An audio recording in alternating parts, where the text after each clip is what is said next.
So when you get your new Cannon riggers home and you're excited about getting them all put together and stuff, just take just a second and take a look at this video, because when you unpack them, parts will go flying and you'll be looking for stuff a little bit because it's all packed in this nice shipping box. What I found the easiest thing to do is pull the arm out. When you slide the rigger out, the rod holder, spare crank, and stuff in the parts bag will all be outside. If you just kind of pull it out of the box, that stuff you're going, oh my God, did I lose something? You didn't probably, but this just seems to be the easiest way to do it. On this tag,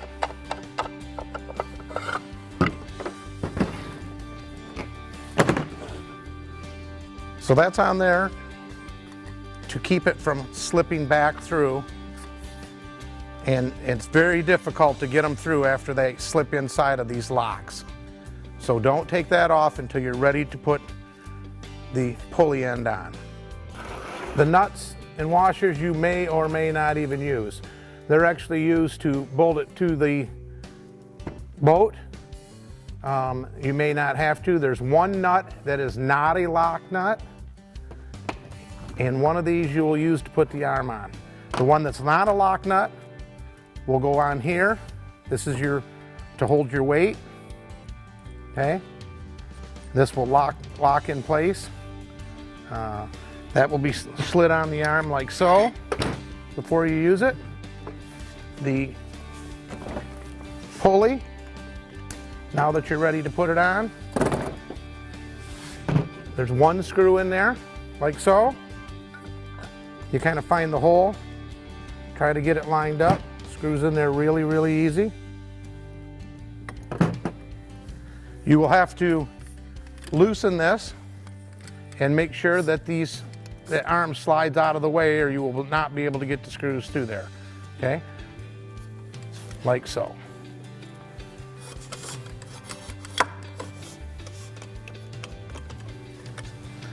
There's one screw in here that has a different head. 4 and 4. This screw is used to hold the arm in place.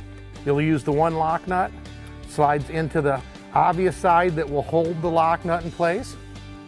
Simply tighten it up with the rigger, with a screwdriver, into the rigger.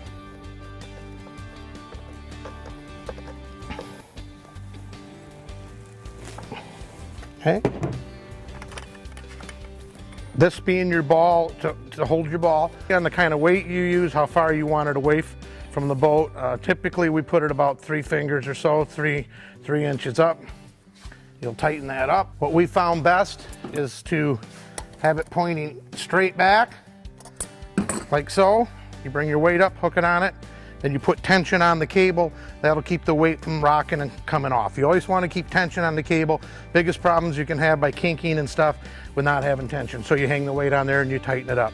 Okay. Then you'll need to jam it in place with this jam nut. You will need a 7/16 wrench for that. Works best. Now that will stay in place all season. Next thing we do is throw the rod holder on. When you take this rod holder out, there are some springs and parts and pieces that you want to watch for. That's why they're sealed in that bag. There's 2 little springs. Those go on to this part of the rod holder, and they go when you assemble it on to the rigger.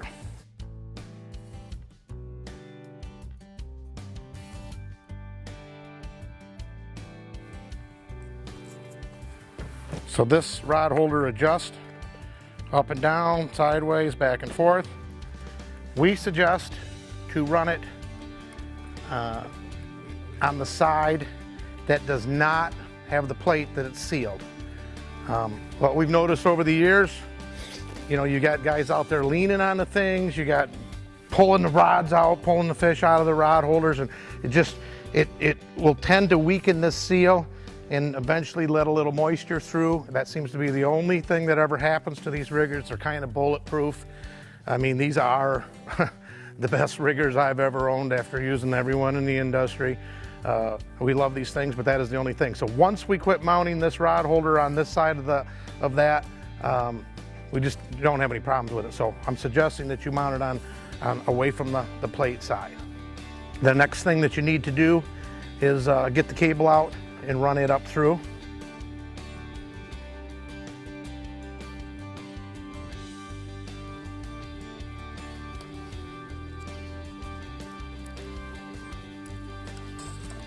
Okay, the next thing you should do for simplicity is put your retro ease on. Make sure you get it on the right side of the pulley. It goes on the string side of the pulley, so when you pull the weight in, that it's pulling against the pulley. Next thing is the little rubber boot. Take your swivel, that kind of snaps through. When you cinch this through, it goes through the outside first.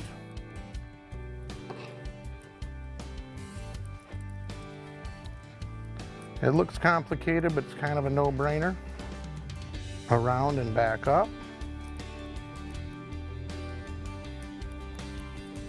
And then the only hole left, kind of in the middle, you simply pull it down. The only thing you want to be a little careful of is to make sure you're on here and that you don't give it any slack in between closing it.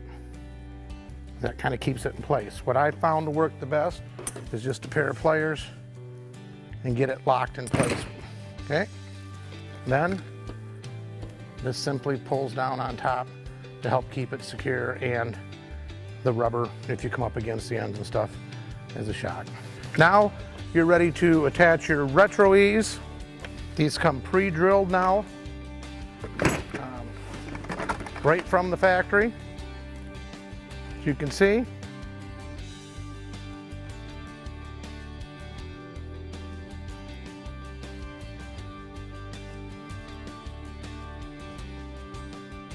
Now that you've got your rigger together, it's time to get it mounted on the boat. So take a look at our mounting options and rigger locations. The links for that are in the descriptions following this.